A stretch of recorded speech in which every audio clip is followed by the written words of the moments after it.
Oh, oh,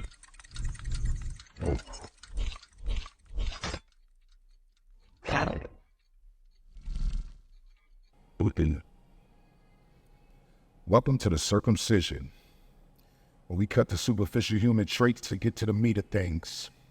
A brutally honest show that peels facades back for genuine commentary. Got our show I hope y'all enjoyed today. Just like I told you last episode, we talking about self-worth. No, we're gonna get into the tricks and the city girls, you know what I'm saying? The tricks and the gold diggers. Yeah, that's what we doing. We gonna pick on loyalty a little bit. You know what I mean?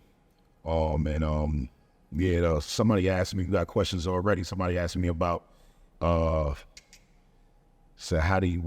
how we know what you've been through and something of that nature, because I was speaking on, I said, people that know me from when I was younger, they know at the end of the day, type of dude I used to be, or, what I used to go through or whatever type of life I used to live rather.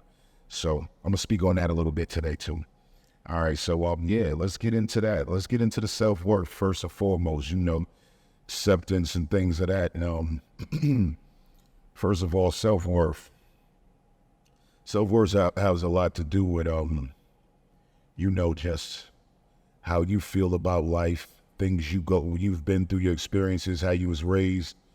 Because I feel like self-worth comes from home, from birth, but sometimes you have to learn it yourself. Look at that. I hope y'all like that. Nowhere else y'all gonna see that. You see them boats over there? Yeah, that's nice. Things of that nature in this backdrop, you see me? But I say this all the time. I feel like humans don't have self-worth as a whole. You know why I say that? Because as a whole, people don't act like it. You don't treat yourself like it. You don't move. People don't move like it. Humans don't move like it. It's not a female or male thing. Humans don't move like it. So when I say humans don't move like it, I'm saying like this. When y'all be accepting all this nonsense that you don't have to accept, that shows you don't got no self-worth. You're not paying attention to what's going on in yourself. When you moving about certain things, when you worried about certain things, you ain't got no business worried about, you frustrated all the time, that has a lot to do with worth, you know what I mean? And I feel like a lot of people set their worth on, maybe a spouse or a family member or maybe their job. Those are about the three main things that people do it for, and you got a certain spouse where, you accepting certain things, especially if you're getting beat on and all that. That go for male and females. I know some tough dudes out there getting the shit beat out of them. It's like, so, it's not a male and female. I tell you, this shit applies. But I feel like, you need to get out of that, don't you? Like, don't you deserve other than frustration? Don't you deserve other than anger? Don't you deserve other than being on the heels of your toes because you don't know and somebody might flip out because the covers wasn't right or something? I don't know. You know what I mean? Because the meal wasn't cooked right. Or for a dude, or because he didn't do this or do that concerning a bill, or maybe, he finagling, you're not trusting him, whatever it is, or you thinking, if he not with you, he with a woman. You know what I mean? You might be on his neck all the time or some jealousy.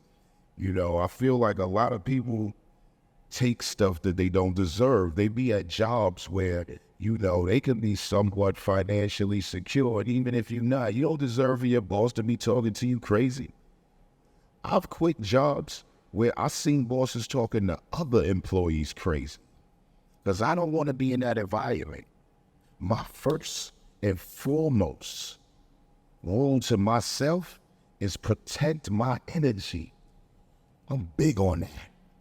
So it's like, if you accepting all this other stuff, how could you know your self-worth? Just like, let's get into that. This has a lot to do with what I was saying, or less, I don't want to say tricks, or I don't want to say gold diggers, but just, people that be moving a certain way, accepting certain things.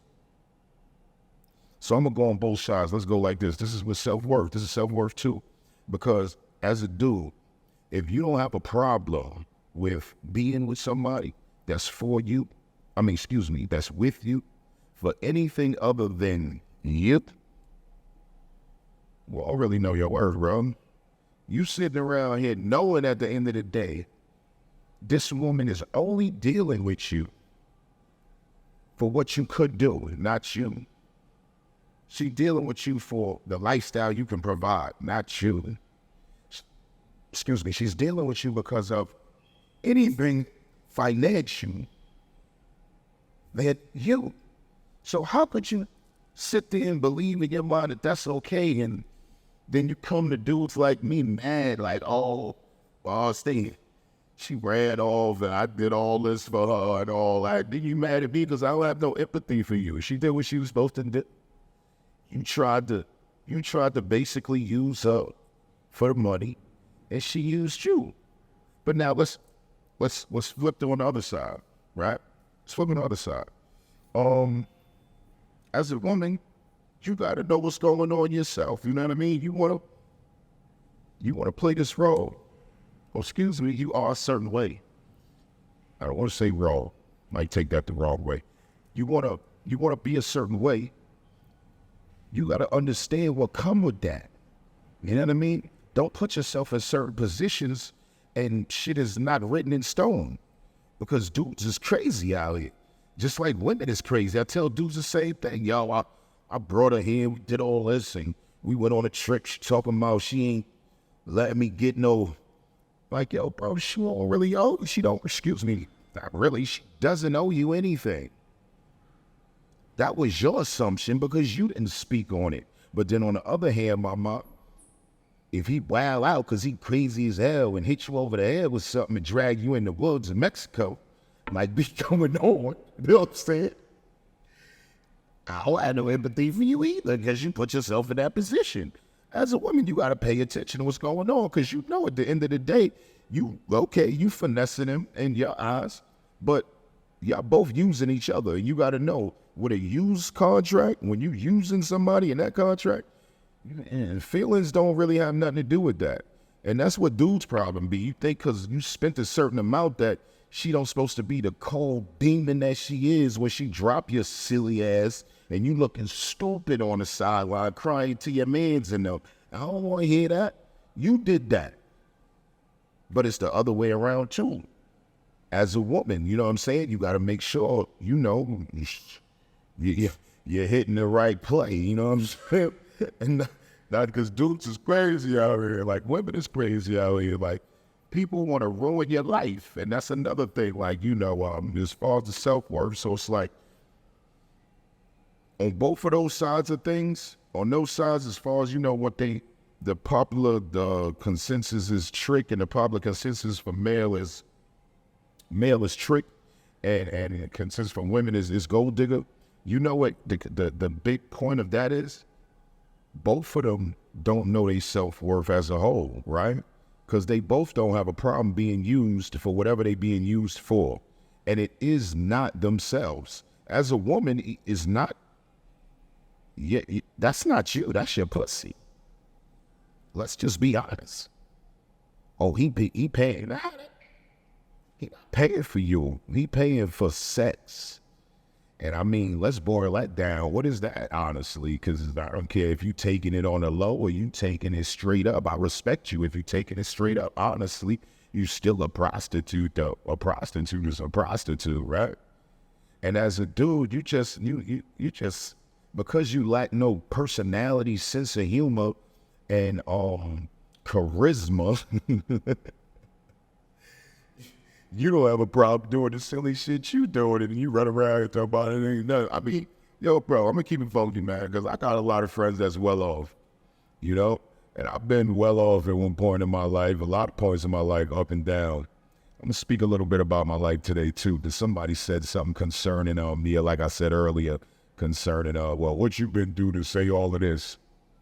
So yeah, I'm gonna speak on that. But yeah, man, I just want to say both of y'all just make sure on that side of things, make sure y'all start to pay attention to yourself. Make sure that you know what you're getting into on both sides, and understand that at some point in time you got to be looking a little deeper in yourself for something better, because what you're doing ain't it. That's it. And somebody that has self-worth with themselves, they not allowing themselves to be used. You know what I mean? My grandmother taught me that. Don't you ever allow somebody to use you, because at the end of the day, I'm a dope vibe. I'm big energy. You know what I mean? And when you know that, you purely confident of what been going and what you are because of what you seen in your experience. Like, I do this from a look on yours. You know what I'm saying? Like 118, PS, 118, 5th grade. We talking about 4th grade. You know what I mean? I had something nice in the 4th grade. I was humping in the closet. What you chatting about? You know what I'm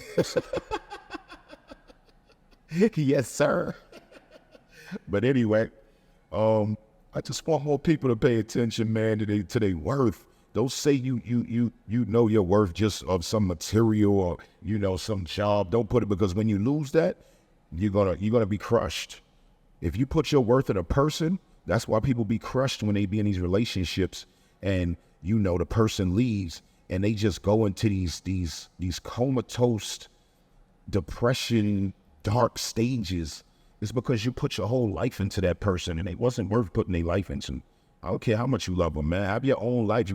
If they love you, they want you to have your own life. Because when that person leaves, you done. Same thing with a job. That job leaves, you done. You curled up. You don't even want to look for another job. You might have got a bunch of prospects out there, but you're not even thinking about the prospects, because in your mind, I'm done. I got fired. Oh my God, when am I going to find another job? You know what I'm saying? And it's not the case, man. You look in the mirror and you understand who you are. Think about if somebody ain't teach you what you need to be taught, start listening to some motivational videos or something, because that has a lot to do with it. The tutelage of that. And just a quick I'm gonna give you a quick quote. The strongest force in the universe is a human being living consistently with his identity. Tony Robbins. The strongest force in the universe is a human being living consistency with his identity. Yeah, you know how big that is? See what I'm saying? I ain't gonna let you see them boats. You know how big that is, though? Because, most people don't, like I say with them bless you, I know I'm blessed because everything I've been through, I Rockied it. I KO'd it, TKO. Every time I didn't know what was going to happen, I TKO'd it. So, why if something else is popping up now? Why I'm all stressed now? Why would I be stressed now? It doesn't make sense. You know why I'm not stressed? Because I know I'm blessed, and even when I don't know how I'm going to get out of it, God got me. So he gonna put it in my way how I need to get out of it. He gonna put it in my mind, or put it in my focus, put it in front of me. And that's just the base of that quote. Because when you strongly believe, the strongest force, when you strongly believe in the strongest force in the universe, and you gotta believe in the universe loving you, man. You know what I mean? Like what is it, Marlon Wayne's comedy? God loves me. I know God loves me. I know the universe loves me. All the stuff I've been through, those people would have hung themselves. Half the stuff I've been through, they would have hung themselves. We're going to get into it today, just because I got that question. But it's like, that quote is so crazy. The strongest force in the universe is a human being living consistency with his identity, because once you know your identity, the universe open up for you. Pay attention to the signs. Everybody pay attention to the negative signs. You know what I mean? Know your worth and know you deserve to live happy. And don't pay attention to the negative signs. Pay attention to the positive. Stop paying attention to the negative signs and pay attention to the positive. And your worth is going to come into you a little better. You know what I mean? A little faster. It's just a journey. You know what I mean? You got to want it. Most people don't want it. They don't care. And they don't care. Another quote by Oscar Wilde. To love oneself is the beginning of a lifelong romance. To love oneself is the beginning of a lifelong romance. I swear I've been loving myself for life, forever. Even when I didn't move like it, I knew it was there. I was treated as such. The universe showed me examples of such, from adults to young people, to people my age. So at the end of the day, I'm saying all this to say about self-worth is, once you know your self-worth, a lot of positivity gonna flow into you. And you're gonna know not to deal with a lot of negativity that you've been dealing with, because at the end of the day, you're gonna understand that it don't even make sense. You know what I mean? It don't even make sense, bro. Because if it did, why would you be doing that? What I don't supposed to be living like this. You know how many people running around here wealthy, or what people in regular suburbs or urban areas would call comfortable or wealthy, and be miserable, stressed out? I know a few stressed out, bro. So that just goes to tell you, and I mean, not even my close, that I know, friends or family members, but history. Doesn't history done had so many quote unquote great men kill themselves? So many quote unquote great men just do something, mutilate themselves, Picasso and these dudes, it's not, money don't change that. Money helps a lot of things, believe me, but money does not help emotional situations and how you handle it. And that's just a part of it. That's a part of knowing your self-worth too, because I don't have to deal with this. I'm greater than that. You understand that I deserve better. That's a part of self-worth. Listen, self-worth is crucial because it influences how we perceive ourselves, how we interact with others, and the choices we make in life. It affects our mental and emotional well-being, allowing us to set healthy boundaries, pursue our goals, and cultivate healthy relationships. Hold on, bullshit. Let's read that back there. It affects our mental and emotional well-being, self-worth, allowing us to set healthy boundaries, to pursue our goals, and cultivate healthy relationships. And that's my thing. When you say cultivate healthy relationships, if you don't, it coincides with self-worth, right?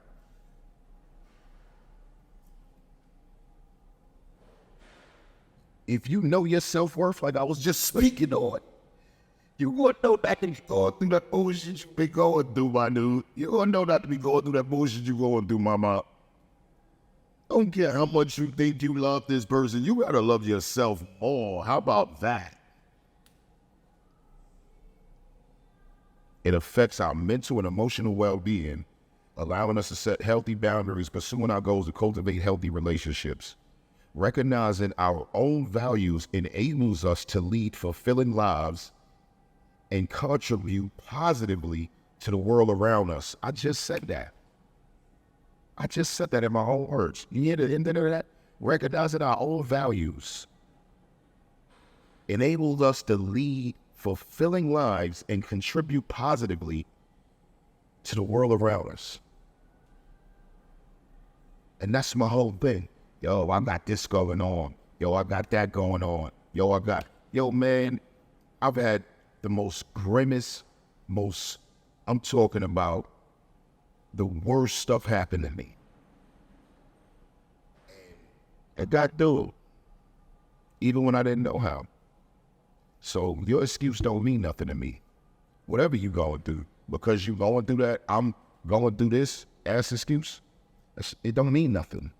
I can still smile. I can still be happy. Yeah, it's in my mind. I know what I'm going to do. I mean, I don't know what I'm going to do sometimes, but God going to show me what I'm going to do. But because I'm going to keep moving forward. It's part of the self-worth.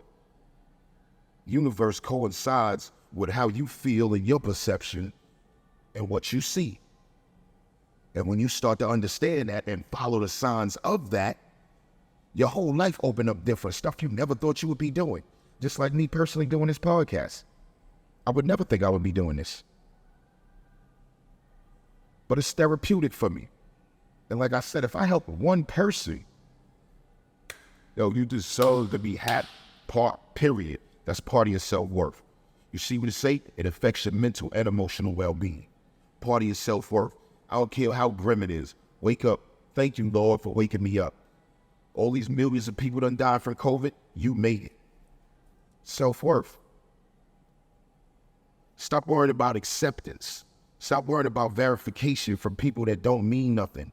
Or even from people that mean something. And sometimes you got to emotionally disconnect yourself from individuals you love the most. Especially if they have these addictions, whether it be pills, drugs, addictions to something that's messing up their financial, gambling, shopping habits.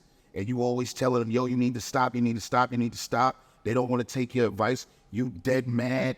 You all in your bag because they doing what they doing. No. They go on. Let them live their life, man. I've been through that. I had individuals in my life that I never thought of me going through the stuff that they went through, and I was there for them. And I had to disconnect as well, emotionally. Just because I love you don't mean I got to be emotionally attached to you. That's a lot to do with relationships as well. Just because I love you do not mean that I'm emotionally attached to you. I know people like, how are you not emotionally attached and you love somebody? You know why? Just because I don't emotionally react to how they fucking up their life doesn't mean I don't love them. Just how I'm not mad and sad and in my bag every time I talk to them. That's my emotional disconnect, and I still love them. I still talk to them. I'll still be there for them. I'll do whatever, but I'm not in my bag about nothing they talking about. I'm not letting that mess up my chi or turn my high frequency down on no level. And that's period. Anybody that know, protecting my energy is number one. I don't fuck about nothing else. I don't care about nothing else. Nothing else matters to me but protecting my energy. Straight up. Because with that, everything else falls into place. I stay good. I used to have a bunch of family members in my life with bad energy, nasty energy, and just wanting energy. That's another thing I'm about to get into. Like I said, let me wrap this up with the loyalty. With the self-worth. Says this is Plato. Some people, somebody said Socrates, because I said Socrates, I think, last episode. And it was like, nah, it's Socrates. I'm like, listen, man, I'm not going to argue with nobody. I love the comments, too. Call and hate on me. Comment and hate on all you want. I don't care. I want to hear it. I'm built for this. Believe me. So, it's Socrates, though. Just to correct, that's the right one. And I'm about to hit you with a Plato right now, because Plato taught me some good shit too. He who is not a good servant will not be a good master to oneself. He who is not a good servant cannot be a good master to oneself. And that's the realest shit ever, because you got to be a servant to yourself. Be humble within yourself, the self that's telling you to be, something that you shouldn't. That's part of being a servant. The self that's nasty as hell. The self that's always thinking about some frustrating bullshit. The self that's always allowing dirty energy and low frequency individuals to come into your life and turn your energy down and make you lose sleepless nights because of it. All of those type, that's what it's talking about. Those are the individuals that, not even individuals, places as well. You go to certain places because you used to going there, or you think you have to go there for whatever reason, and it does the same thing. It turns you down, and you go for it. It's the master to you. You not the servant and the master of it. So, when it say, he who is not a good servant will not be a good master to oneself, that's deep, because It's so deep, bro, because a lot of women and men are living off of ego. A lot of women and men are servants to their slaves to their complexes, slaves to their egos. And then they wonder why they bad all the time. You wonder why you keep running into the same bozo, fuck boy, fuck girl. At some point in time, you gotta look inside, it ain't them. It ain't them. It is not them. It's you. I don't care what you say. It's you. I've been there. It's been times where I believed such a thing. Can't tell me I'm not the exception for most. You know what I mean? So it's like, once I started to understand that I had to be a servant to that nasty side of me, you know, that side that always get me in trouble, that side that always make me feel bad, or it might even make me feel good temporarily, but later on I'll be knowing it just doesn't rub right in our soul. You understand what I'm saying? He who is not a good servant will not be a good master. That's all I'm going to say about self-worth. I want to get into loyalty. I didn't know whom or what or where this new ideology of loyalty has presented itself to the masses, young and old, comes from. But I'm going to say this. It's not it. It's not it. You know, you got a lot of opportunists running around here thinking that they loyal. No, you're an opportunist, bro. You here when it's good, not when it's bad. Same way with a woman or a man. If you just here when it's good, don't be here when it's bad. Excuse me. If you just here when it's good and not when it's bad, that's you. Because I don't just want you here when it's good. I don't just want you here when it's bad. I don't want you here for no situation, period. I want you here for me. I want you here because I'm dope as fuck. I want you here because you can't stop smiling and laughing and feeling good and enthused when you around me. I want you here because you have never, you know what I mean, triple X porn hugged in such a way before me. I want you here because you understand that right there is better.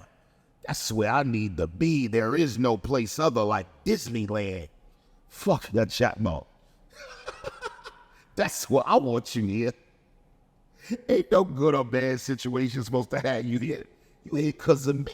So when shit is good, you with me. When shit is bad, you with me. One way or the other. You won't be with me regardless because you're here for me. You ever thought about that? People love to say, oh, no, I don't want you for good or bad. I want you here for me. So if you here for me, you gonna ride that bad out. You know why? Because I'm dope as fuck.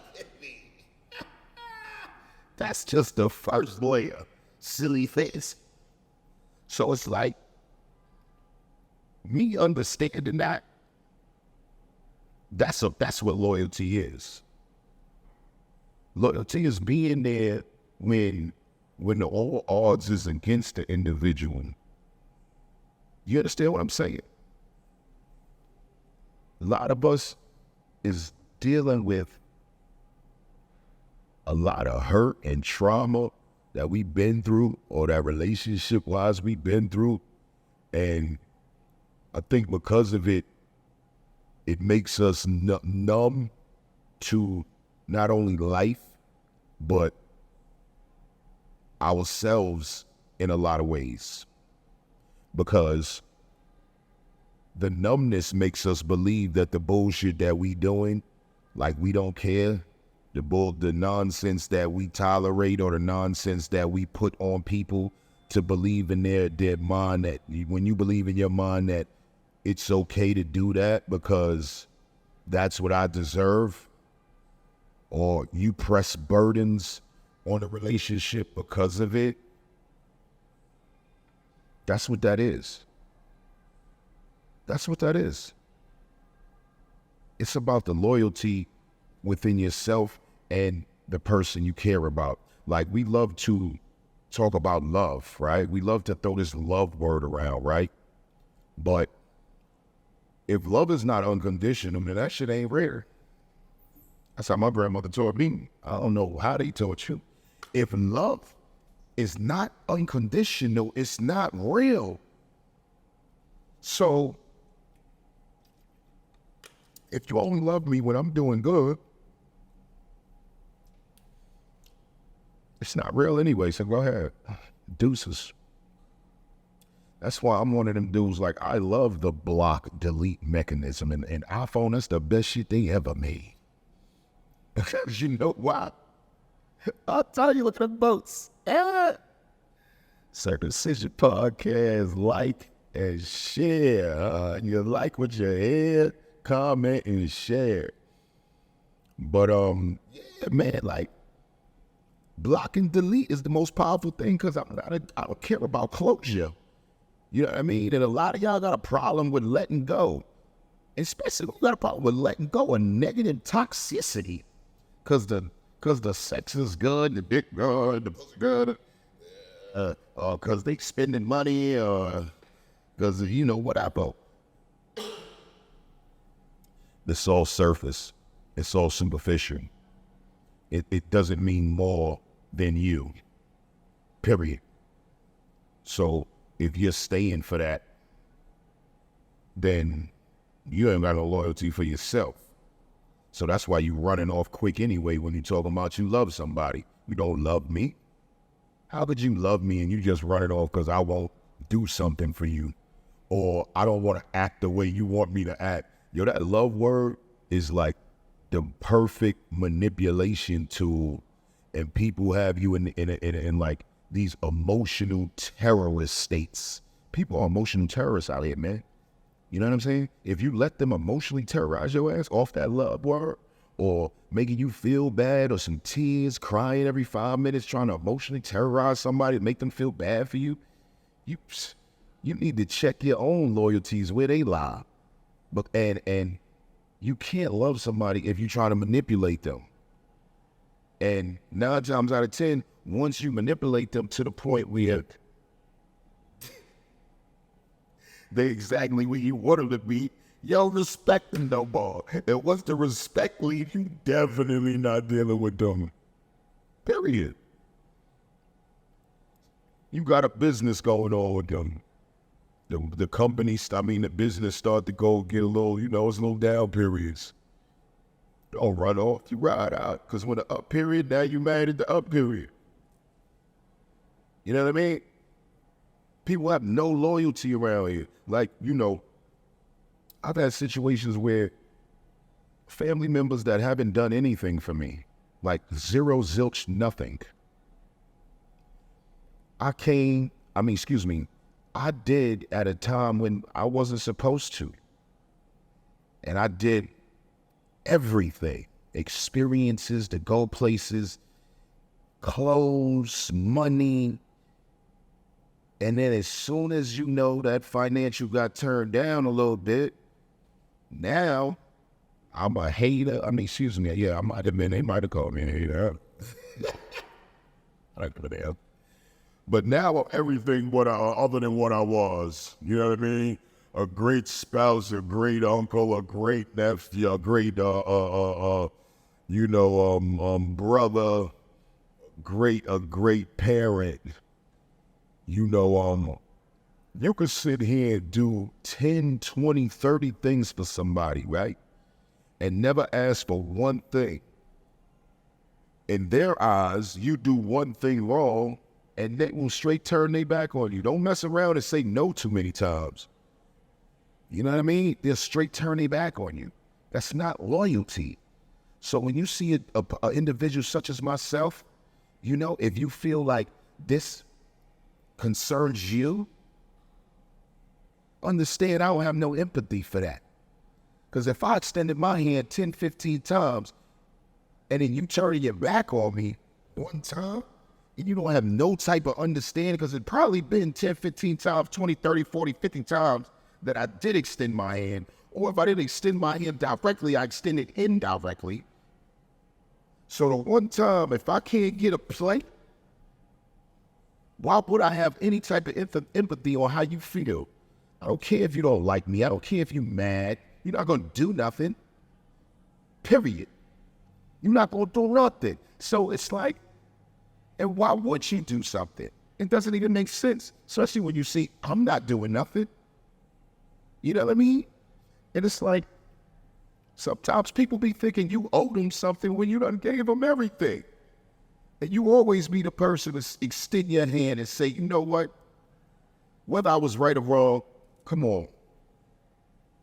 Person don't never do that to you. Nah, that ain't your friend. That ain't your family member. They don't care about you. It's always about them. You got some self-centered people around here that don't even understand. This is why people don't deal with them. You know what I mean? I don't care how many times. Let me tell you the type of individual I am. If somebody extended their hand to me, especially in time when I needed it the most, without a doubt, I'm never going to throw no hatred on you. Even if you feel away because I didn't maneuver it right or I didn't do it right, because we all got situations where, you know, you got to give people a chance sometimes, especially if you love them. Like, shit going on in these people's life, man, and it be stuff going on in my lifetimes where I don't understand why I did or didn't do what I did or didn't do. But I know I had a lot going on, and some way it might have just faded out where I didn't verbally handle it or physically handle it correctly. So when stuff like that happens to me, I always give people what's called the benefit of the doubt. Does anybody know about that anymore? Has anybody ever heard about that? Oh, that hand itching, you know what they say about that. But do anybody know about benefit of the doubt? Because benefit of the doubt has a lot to do with loyalty too. Because when you're loyal to somebody, you won't give them that benefit of the doubt. You're not just going to turn your back and run instantly. You know what I mean? You're not.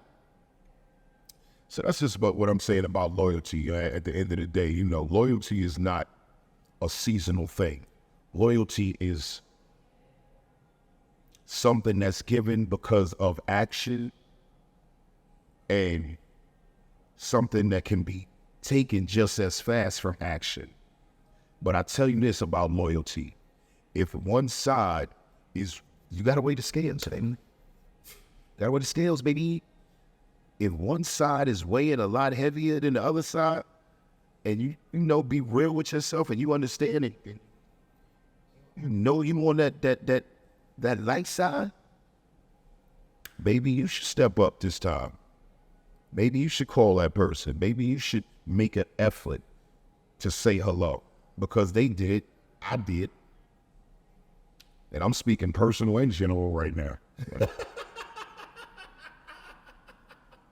Dead ass. So yeah.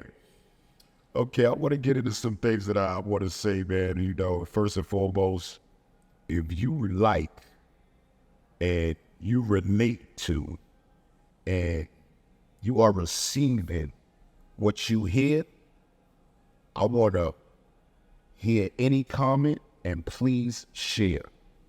Period. Get into this right here. Somebody said to me, yo, my last episode, I spoke on basically, you know, stuff I've been through. And I was like, yo, you know, if you knew me when I was younger or knew me back in the days, you know, stuff like that. So I want to say, and dude was like, yo, basically what you've been through, you know what I mean? You know, Bob. So I want to say this. I feel like, honestly, I've probably been through every negative situation you could think of. That probably would have, just one of them would have, you know, people get into these negative zones and kill themselves or family members dying. And I had my mother, my grandmother, and one of my favorite aunts all die in the same maybe 4-year time span. From the time I was maybe 12 years old to 15. So I knew about death well. And I always say to people, maybe you should, I don't wish this on anybody, but sometimes it's kind of better to have certain individuals die in their life when you're younger, because when you get older, it'll be harder to process it, and it's harder to deal with it. I've seen it, my experience, that's just my opinion. Nobody shoot you down. Yeah, so between my mother, my grandmother, my aunt, those three deaths alone. My grandmother had cancer, she died. My aunt had a liver pancreatic situation. My mother died from liver failure from cancer, but she had a drug addiction as well. So that alone broke down her kidneys and lungs and all of that, So this is all between 12 and 15. This is going on. I've been through that. My teen years, I grew up in a New York where it really wasn't nice. It was dangerous. High school, dangerous. People getting shot, stabbed. Teachers getting shot, stabbed. Teachers getting thrown out of windows. Andrew Jackson, 192, Queens. At one point in I don't know what year this was, but Taft in the Bronx and Andrew Jackson High School was the worst schools in New York City, hands down. And if you just want a taste of it, I'm gonna speak on Lean On Me. That's the best. Was it Lean On Me? It was Lean On Me with the principal. Smoke crack, don't you smoke crack? I think that's Lean On Me. Whatever it is, that's that one. Morgan Freeman. Word. My 192 is they call it an intermediate school, right? So it's from 6th to I think 8th grade.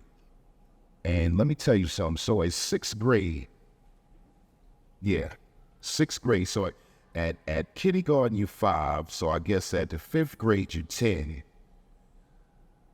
Right? 11, 12, 13. So you're 13 in the 8th grade, 14 depending on your birthday.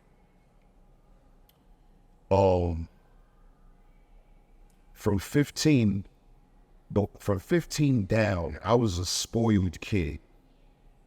I had everything because my mother, my grandmother, my father, my uncle, my godfather, it just had a lot of money. And I never had a problem with things growing up. Ever. Like I had all the bikes. I had Sherlins in the 5th grade. I had a Sherlin. That was a $400 coat. People was getting killed for Sherlins. And in the back of the days, people was getting killed for lead patches, get stabbed for the wrong Adidas shell toe Adidas you have on. I grew up in that era. So now, not to give it no justification, but being that I grew up in that violent era, I grew up in violence from young. I saw brains on a sidewalk because a dude dead, bullets through his head like a movie. So I was about 12. I grew up in a type of neighborhood that when we heard shots, we ran to them shits. We ran to it. We didn't run away from it. When we seen people dead, like real, like, no, for real. It's crazy how you think about it, and I think about just how I grew up and how I am now. It's like, thank you, Lord, for all my blessings, my mindset first and foremost, and my spirit, because it was some real, like, not straight out of Compton, boys in the hood. We'd be walking through an alley and see somebody who saw day 4 yesterday dead under the damn garbage. You know what I mean? Seeing crackheads dead, that ain't nothing. You see that every day. But I was around there 12, I seen a lot of things with my mother, being that she was addicted to drugs. From me being young, my grandmother took me from her, but I saw a lot of things with her. Seeing your mother in that state every day, all day, addicted, it's crazy when I think back to it, because I never really had an issue with with it as a whole, but I grew up kind of hating my mother because I never, I was good on every other realm, so I didn't really, whatever, doing that. My grandma's got me, my pops, uncle, you know what I'm saying, godfather, you know what I mean, one of the biggest dudes in the streets. So it's like, but thinking back now, the hatred for her was just being mad at what she was doing to herself. You know what I mean? So I had to go. Anybody that dealt with a family member or a mother, especially a mother or father that was addicted to drugs, can relate to this, because especially when you're spoiled on every other note, but you know your greatest embarrassment is the person you want to love the most. And that builds anger and bitterness and resentment. So it's like, me personally, I was so messed up at that time because of that trauma that I thought I didn't love or care about my mother till the day she died. That's the only time I cried over her. You know what I mean? Later on down and growing up now with around 15, I'm all the way in the streets. I'm dealing with firearms. I'm dealing with not burglaries, armed robberies. I'm dealing with sales of drugs. I'm dealing with all type of backdoor deals concerning scams and dealing with older individuals, because when I was 15, I looked around 15, 16, about 16, I was all the way into it. So my grandmother kicked me out at 16 because somebody shot at my house. And it wasn't really, you know, because people like to dramatize, oh, the house shot up. Dude just shot at the house, urban. You know what I mean? And she wasn't with it because my little brother was in there. And yeah, so that's why once I left, I was into just, you know, however I could get it. I didn't know what to do. I'm young as hell. I lived with one of my friends, shout out to Puff G. I lived with him and he didn't even know it. I was living with him for about a month until he knew it. And I had probably scammed up and robbed up. And he, right or wrong, Puff, I had about $4,000-5,000. I'm like 16. He like, yo, bro, why don't you just get a spot? I don't got nobody getting open. Like, then I just learned, you know, that's when I started dealing with older women. Then I had my first apartment at 21 because I got an older woman to get it for me, you know.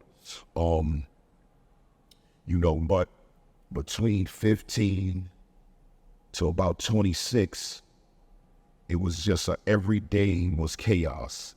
Every day was, you know, a different scheme, a different drug to sell, a different gun to sell, a different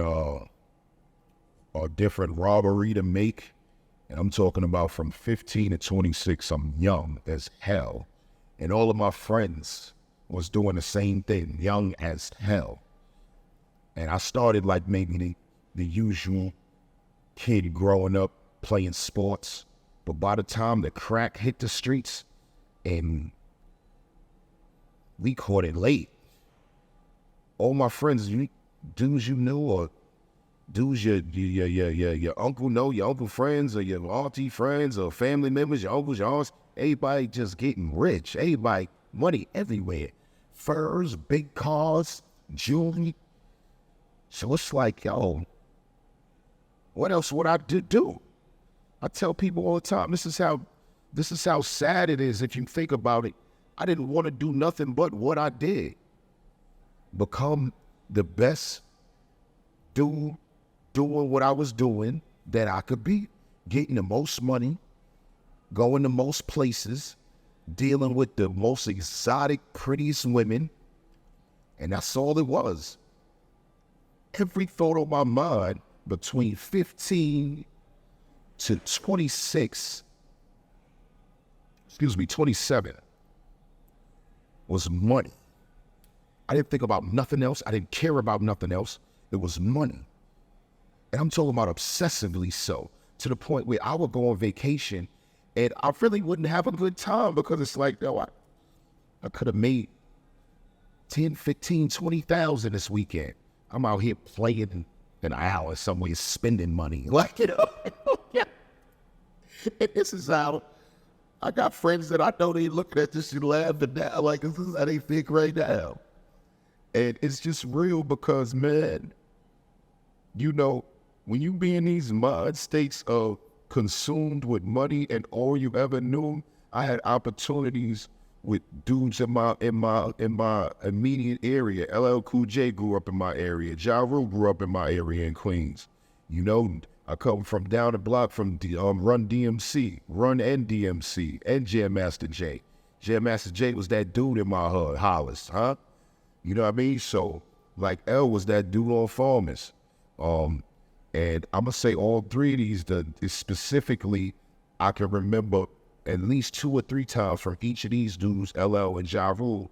And I was like almost at the height of my totem pole in the street. And they would come to me like, yo, bro, you know, come do this, you know, blah, blah. Like, man, I'm not doing what I'm going to do, carrying bags. Like, yo, ignorant, yo, selfish. Oh my God, arrogant as hell. And it was like, you know, instead of noticing the opportunity to get me away from this dark street life that I was living and that I loved because I did it so well, I just looked at him like, you know, he trying to play me. A few times Ja Rule, I see him around, you know, Hollis, he come on Farmers. Yo, what's up, bro? What you doing, bro? Same thing. Like, well, be one of these dudes carrying your bags? Like, nah. But I'm saying all of this to say, like, you know, I had that period in my life where I was doing that good in the streets to actually turn down superstars.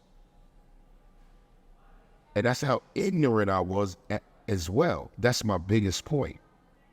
How blinded I was to something that I thought was something that it so wasn't. So, and this is another thing. I want to say this to all my street dudes, man. If you're doing what you're supposed to do, first and foremost, salute. Live your life. I know about it. I won't even believe. But I'm going to say this to y'all. Yo, make sure you're putting some money aside or try to put some money into something legal and go hard on it. And when that thing pop, leave that alone, man. Leave that alone. As I tell you, it feels better not worrying about nothing when the police get behind you. It feels better not being somewhere and thinking, will somebody come past here and try to harm me in some way? I tell you, like, it does. So boom, let's go back. Just tell you about myself, and I want to give this dude that wrote this comment of, you know, what you've been through. Tell you what I've been through, right? A little bit about me. So at 27, I caught a conspiracy charge. 27, I caught actually 3 charges, and I was out on bail for firearms at the time and an assault charge at the time. That's what was going on in my life. So I was out on 2 bails fighting a case that ultimately got me a 7.5 to 25. So everything that I believed where my money would get me out of, it couldn't get me out of that. 7.5 to 25. 3 different charges. Conspiracy, acting in concert, distribution. And it wasn't from anything that I physically did. It was something from somebody that was working for me. Actually, he begged to work for me. He got caught doing what he was doing, wherever he was doing it. And he told him that I forced him to do that. And if he didn't do it, I told him I threatened his life. And I was known to keep my word if I did that, because I carried a firearm. I'll show you the paperwork in the comments if you want to debate.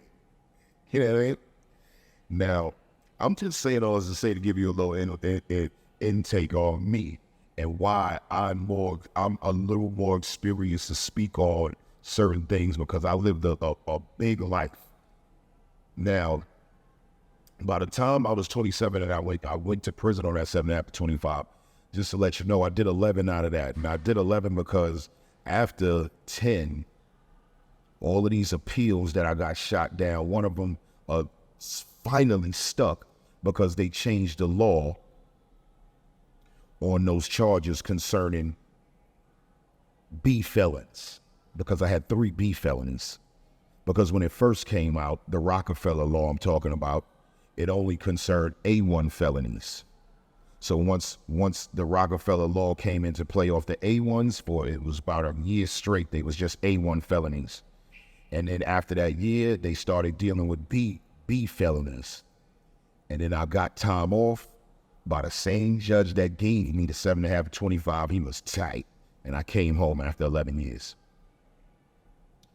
Coming home, getting into that, it was a transition. I came home to a few dollars, which was nothing to me at the time.